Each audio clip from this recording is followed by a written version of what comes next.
Project 185T was developed by Masaki Ishiko with a huge redesign for the 4Runner, with an all-new body and chassis. However, it shares many parts with the Tacoma. Although it is Toyota and is built off a very reputable truck, that does not mean it comes without issues. Welcome back to another episode on Watch This First. Today I'll be going over common issues and breaking down the 96 to 2002 Toyota 4Runner's reliability to help you with your buying experience or to simply help diagnose issues you may be having. Now, I'm not saying do not buy one, I just want to help educate you. Let's get started.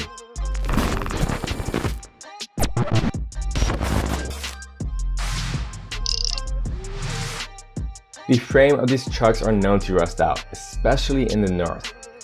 Specifically, the mounting spot where the lower control arm meets the frame. If it is just surface rust, you're fine. You can treat that rust at a later date. But if it has any holes, I'll move on to another 4Runner. Another spot to check is the passenger side of the frame. The AC condensation dripping on the frame can cause pretty bad corrosion, so be sure to inspect the entire frame of these SUVs. The rear diff can start to develop some sort of warning noise. Basically, the cause of this is the loosening of the main pinion bearing, which is connected to the nose piece of the rear differential, and it has too much play. As you can see, there's play as he rotates the tires from spinning forward to going backwards. There have been people who report simply tightening the bearing. However, you should measure the drag by a special tool, but people have been doing it and measuring it by feel, so you do you. The rear diff can also cause wetness around the wheels themselves.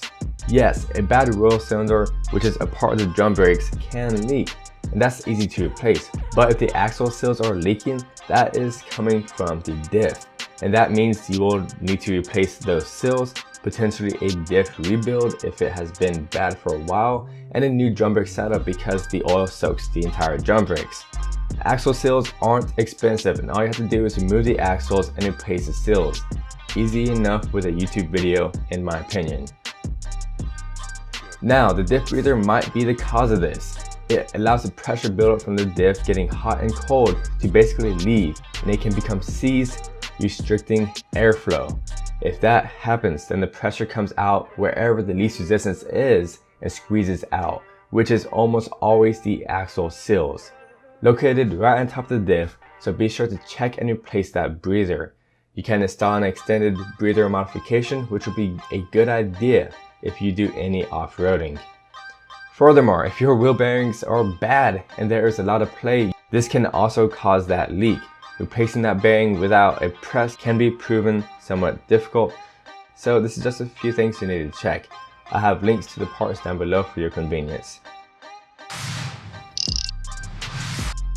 Strawberry milkshake of death. The 4Runner's radiator cools down both the transmission and the engine. The baffles between the trans fluid and the engine coolant within the radiator are known to blow over time, especially on the stock radiator. When that happens, the coolant and trans fluid mixes and looks like a strawberry milkshake. Honestly, I miss strawberry milk in the old high school days. Anyways, you will experience slipping in the transmission and pinkish radiator fluid and trans fluid. This happens on all auto transmissions throughout this generation. Now, if this happens, you have to do a couple things. Replace the radiator, do a full flush on both the cooling system and the transmission. Now, to future-proof this from happening, go ahead and install an external transmission cooler. It is relatively cheap. Leaking valve cover is also a minor issue many owners complain about. It can drip on the exhaust and crust over and cause a bit of smoking. Not too hard of a job, but it does take patience to replace the valve cover gasket in these trucks. You will also need to add some RTB to all the 90-degree angles. The lower ball joints can be a big issue. When they fail, the entire wheel will fall sideways and tear up other parts with it. Imagine this happening during high speeds. That's a bit scary. Be sure it is an OEM replacement or a higher quality aftermarket one. These 4 bolts can come loose and cause this to happen as well, so be sure they are tightened to spec. The steering rack boot can also leak pretty bad. If it leaks severely and you keep driving it, you will have to end up replacing the entire steering rack. So be sure to replace that boot when you notice it leaking. The timing belt and water pump should be replaced every 60 to 100,000 miles. So be sure that maintenance has been done, and if it hasn't, factor that into the price of the car. Now, here are a few more things to check. The steering rack bushing typically fail due to the nature of the truck. The rotors tend to warp, and you can upgrade the rotors and calipers to the Toyota Tundra setup if you would like. It has more stopping power and they're bigger, and bigger is almost always better, especially with the braking system. Slight shaking at higher miles per hour that is felt in the steering wheel due to a bad wheel alignment or bad bushings in the upper and lower control arms. The sunroof can also leak, typically here, and some R2B should be able to fix that after you remove the rust. No starts, which could be caused by a corroded contact on the starter.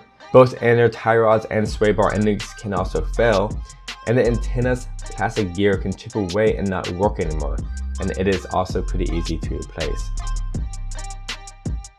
These 4Runners are insanely reliable and can last well over 400,000 miles. I'm definitely not saying do not buy one. My main goal for these videos is to help motivate you to get yourself an older car and learn to work on it yourself. It is cheaper than buying a new car anyways, and you will be able to get a nicer, longer lasting car, cheaper in most cases. If you enjoyed this video, then I'll see you in the next one. This is Chris Automotivate. Always appreciate and respect one another. I'll see you next time.